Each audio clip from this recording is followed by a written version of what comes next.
Hello everyone. Welcome to this insightful session on the importance of self-compassion in mental health. In a world where pressure and perfectionism are constant, we often neglect one simple but powerful tool, being kind to ourselves. Today, let's dive into how self-compassion can heal, empower and transform your mental well-being. What is self-compassion? Self-compassion means treating yourselves with the same kindness and support you would offer to your close friend. So instead of harsh self judgment, it's about understanding your pain and saying it's okay to feel this way. For example, if you are feeling down after a failure, instead of saying I am useless, you can say I did my best and it's okay to make mistakes. And also you can say I will try again tomorrow. So self compassion versus self criticism. So let's compare the two. Self criticism says, I am not good enough, while self compassion says, I am trying my best. Self criticism isolates you, but self compassion connects you to others by reminding you that everyone struggles. Think of it this way, if you wouldn't say something hurtful to your friend, why say it to yourself? Three pillars of self compassion.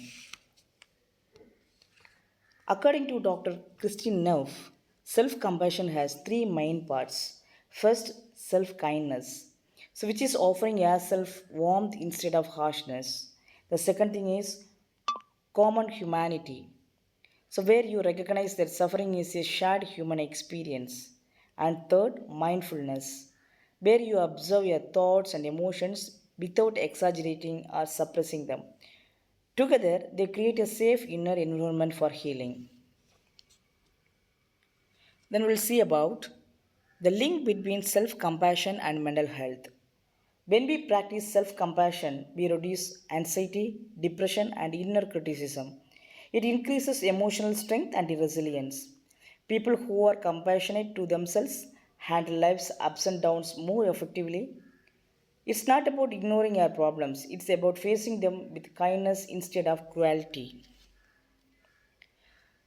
Self compassion and depression.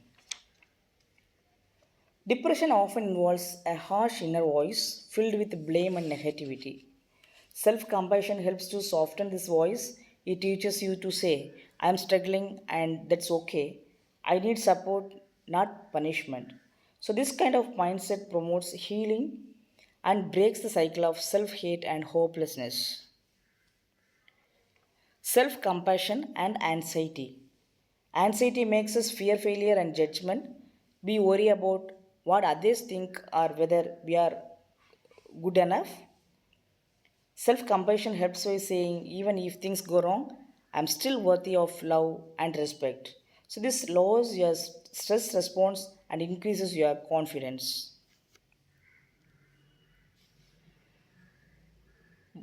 What self compassion is not. A common myth is that self compassion is being lazy or making excuses. That's not true actually.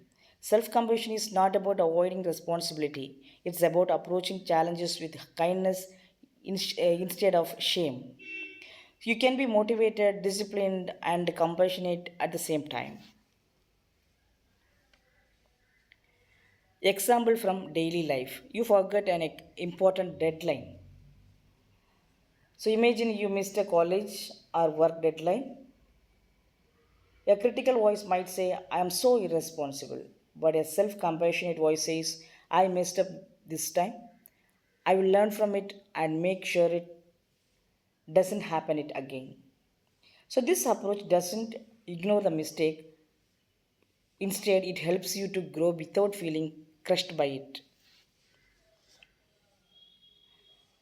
Then we'll see about simple ways to practice self compassion. Self compassion can be developed through small daily acts. Say kind things to yourself when you are stressed, like I am doing my best. Take mindful breaks, write a journal about what you are grateful for, or you need to practice for deep breathing. So these kind of habits slowly train your brain to respond to your pain with understanding. So here you can write a self compassion letter, so you know you can treat yourself like a friend. That is very very important. Guided self compassion exercise. So let's try a short self compassion exercise. So all of you just place your hand gently over your heart. You need to take a deep breath. Now say to yourself, this is a moment of suffering. Suffering is part of life. May I be kind to myself. This simple practice brings warmth and presence to difficult moments. Why it's hard to be self compassionate? Many of us find self compassion is very difficult because of past conditioning. We might have grown up thinking we must be hard on ourselves to succeed. Perfectionism, guilt, or fear of appearing weak can block us. But the truth is, self compassion is strength, not weakness. Self compassion in healthcare professionals. As nurses, doctors, and caregivers, so we pour our energy into the others.